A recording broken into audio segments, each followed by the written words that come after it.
colegas, aqui é a Bia Milk. Hoje eu tô com a doutora Kátia Panhano, médica hematologista do Hemocentro da Unicamp, para falar sobre as novidades terapêuticas que foram apresentadas no ESH para a ALMC. Roda a vinheta!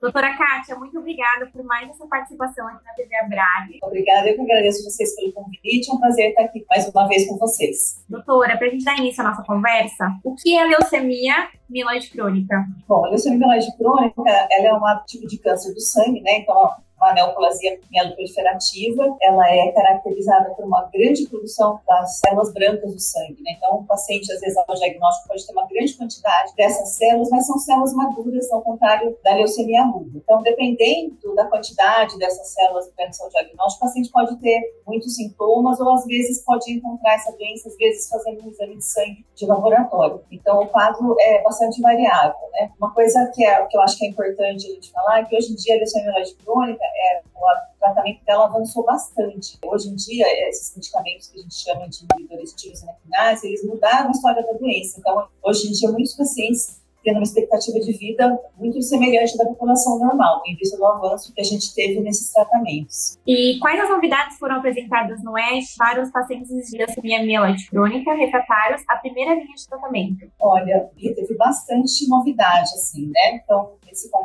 Congresso americano, ele tem resultados de vários estudos, né? Então, em primeira linha, eu separei mais ou menos uns 3, assim, que eu achei interessantes. Um é um estudo que é grande, né? Que recrutou muitos pacientes, que comparou o nilotinib com o nilotinib mais interferon combinado, né? Então, a sobrevida global foi bem grande, né? Foi em torno de 95%.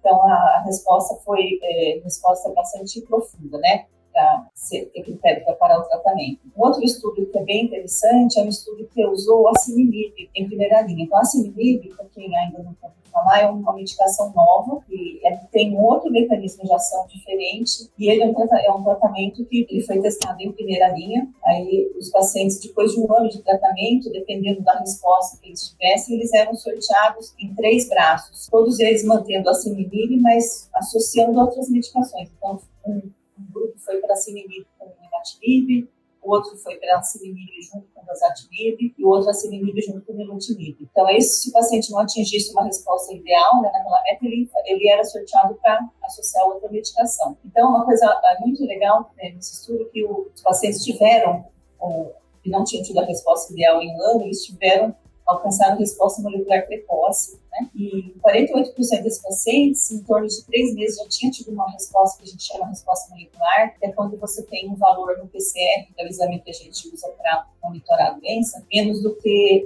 0,1%. Então, uma grande porcentagem dos pacientes atingiram essa resposta molecular precoce e 48% teve 82% deles em um ano de tratamento. Essas taxas foram muito boas, né? Então, e as respostas mostrando assim que mesmo nessa situação você consegue ter respostas profundas, mais precoces, usando a asciminib. Então, um outro estudo que eu achei interessante, né, embora seja só um estudo observacional, é um estudo que observou pacientes em vida real tratados tanto com imatinib em primeira linha, quanto com inibidores de segunda geração. Esse estudo avaliou pacientes, eu fiz a observação, né, esses pacientes tratados com esses diferentes tratamentos, você não tem diferenças de sobrevida, né? Assim como foi visto nos estudos clínicos, não observaram diferença de sobrevida se você tratava com ITK de segunda geração primeiro ou com imatinib. Isso já mais ou menos reproduz, né, o que foi feito nos estudos clínicos que usaram nilotinib, nilotinib ou dasatinib em primeira linha. Está gostando desse vídeo? Se inscreve aqui no canal para não perder nenhum conteúdo.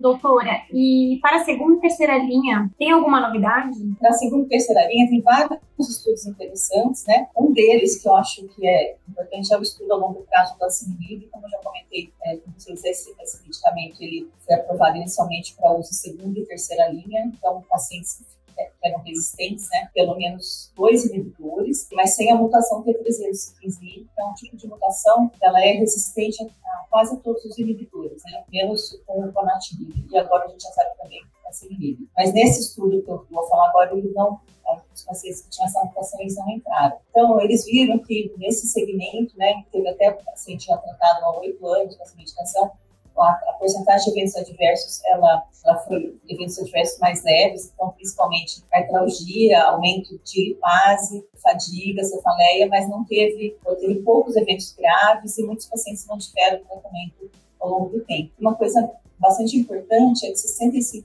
desses pacientes eles tiveram uma resposta molecular maior. Em 2 anos, até 18% dos pacientes tiveram uma resposta profunda. Isso é uma coisa bastante significativa se você pensar que é um grupo que é resistente a vários tratamentos, né? Bom, o segundo estudo da paciente resistente é o estudo ESP4MORE, que é um estudo onde os pacientes eles começaram o tratamento com imatinib e após 1 ano foi vista a resposta que os pacientes tinham do PCR. Se ele estava com PCR mais do que 0,1 menos que 1%, era sorteado para 4 grupos. Um grupo continuava com imatinib, o outro grupo associava o asciminib 40 mg, o outro grupo asciminib 60 e o outro grupo era tratado com nilotinib. Então, nesse estudo, depois de 2 anos mais ou menos, o que eles viram? Que os braços, né, onde foi associado a asciminib, foram os braços que mais tiveram resposta molecular, né, mais profundo, então o PCR diminuiu mais, e ainda depois de mais ou menos 2 anos de estudo, 28% desses pacientes que estavam no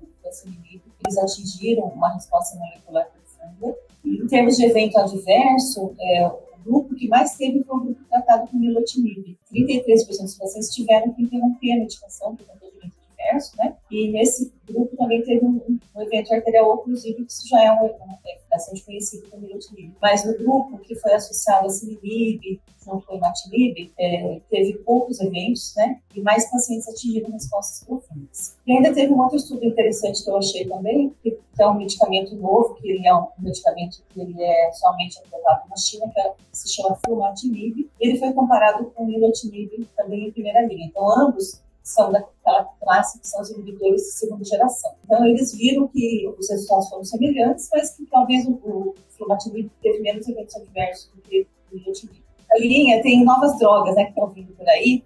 Então, eu separei um estudo que eu vi, que é uma droga que não tem nome ainda, que chama TXLX678, que é um inibidor que é da mesma classe do asciminib. Ele inibe o mesmo sítio, né, que o asciminib inibia.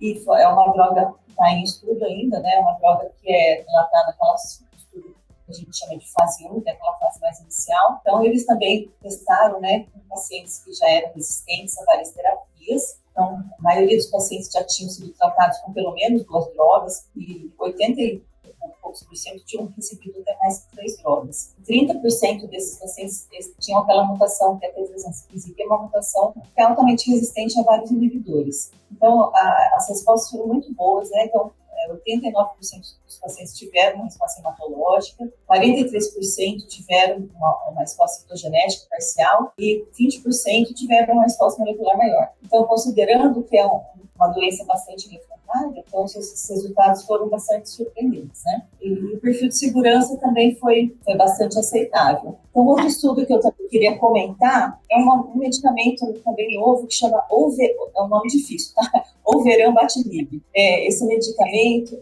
foi testado também em pacientes que eram bem resistentes, tanto resistentes ao ponatinib quanto ao asciminib. Então, eram pacientes altamente refratários, tanto LMC, refratária, quanto crise blástica também, né? E a LLA Filadélfia preventiva. Então, esse medicamento teve resultados bastante interessantes, né? Pacientes que tinham uma mutação P315I, 43% dos pacientes tiveram resposta molecular maior, isso é uma coisa bastante significativa, e sendo que 37% deles esses que tiveram resposta, já tinham recebido ponatinib previamente, responderam com essa medicação, e alguns deles também já tinham usado asciminib e também responderam. Então, essa droga também é uma droga promissora que está vindo aí para aumentar o arsenal das drogas, né, para os pacientes que são refratários a várias linhas terapêuticas. Doutora, esses medicamentos estudados, eles estão disponíveis no Brasil? Qual o impacto dessa novidade para os pacientes de LMC brasileiros? Por enquanto, para a gente ainda vai demorar um pouquinho, né, para chegar essas drogas. O asciminib e o ponatinib ainda não estão disponíveis, não estão ainda no rol da ANS, né? E ainda não estão disponíveis no SUS. Mas em breve, a gente acredita que esses medicamentos eles vão poder ser utilizados, né? O SUS demora sempre um pouquinho mais, mas são tratamentos que certamente eles vão agregar bastante no tratamento da LMC dos pacientes brasileiros. Agora, as drogas mais novas, aí, que eu comentei com vocês que ainda estão em estudos iniciais, elas vão demorar um tempo maior, né, porque elas ainda estão em fase de estudo. Mas tanto o asciminib quanto o ponatinib, eles já estão aprovados em vários países, né? E já tem indicação, a Anvisa, por exemplo, já aprovou, né? Só não está ainda disponível para a gente usar no SUS. Há algum estudo envolvendo a descontinuação do tratamento para pacientes com respostas profundas aos inibidores? Sim, a gente tem já vários estudos que foram apresentados nos outros congressos, né? E cada vez mais agora a pergunta que se faz é como que a gente seleciona melhor esses pacientes para parar o tratamento, né? De modo geral, nesses estudos de suspensão, mais ou menos metade dos pacientes que têm todos os critérios para parar o tratamento, eles acabam recaindo. Então, cada vez mais a gente se pergunta, por que um determinado grupo, né, recai e o outro não? Então, quais são os mecanismos que estão por trás disso, né? Então, isso tem sido bastante estudado, né, nesses estudos que já estão em andamento. Então, um desses estudos que eu vi no ASH é um estudo do grupo australiano. Então, eles pegaram um grupo de pacientes descontinuaram a terapia e avaliaram vários genes que estavam envolvidos na hematopoese clonal, né? Que são uma classe de genes que a gente chama de chip. E esses pacientes, viram que os pacientes que têm uma resposta muito rápida quando começa a tratar a leucemia mieloide crônica, e tem esses genes do chip, e pacientes também que têm um determinado tipo de transcrito do gene BCR-ABL, são os casos que mais têm chance de manter sem a doença depois que você suspende o tratamento. Então, cada vez mais a gente tenta ver qual é o grupo de pacientes que se beneficiaria mais de suspender o tratamento e como também aumentar o número, né, de pacientes que possam parar a terapia. Aqui no Brasil, por exemplo, a gente tem um estudo que está em andamento de suspensão de tratamento, é um estudo que é do Grupo Brasileiro de Leucemia Mieloide Crônica, da qual eu faço parte, mas participam desse estudo várias faculdades, várias instituições brasileiras, né, tanto universitárias quanto hospitais que trabalham com pacientes do SUS. E a gente já tem 46 pacientes que estão participando desse estudo e esse número está crescendo. Então, a descontinuação já é uma realidade, mas ela tem que ser uma alternativa muito bem assim, monitorada pelo médico, muito bem indicada, para não colocar o paciente em risco, né, de parar o tratamento quando ele não pode, né? Então, é uma coisa que tem que ser muito discutida e orientada pelo médico. Doutora Kátia, muito obrigada por essas informações valiosas, né, para os pacientes de LMC. Eu que agradeço, Bia. Eu acho que é um prazer poder participar aqui, né, da TV Abrale, poder contribuir com o conhecimento e me coloco à disposição de vocês sempre que vocês precisarem. Um abraço aí a todos. Muito obrigada por permanecer até o final. Curte, comenta, compartilha com aquela pessoa que você acha que precisa ouvir esse conteúdo. E até a próxima. Tchau!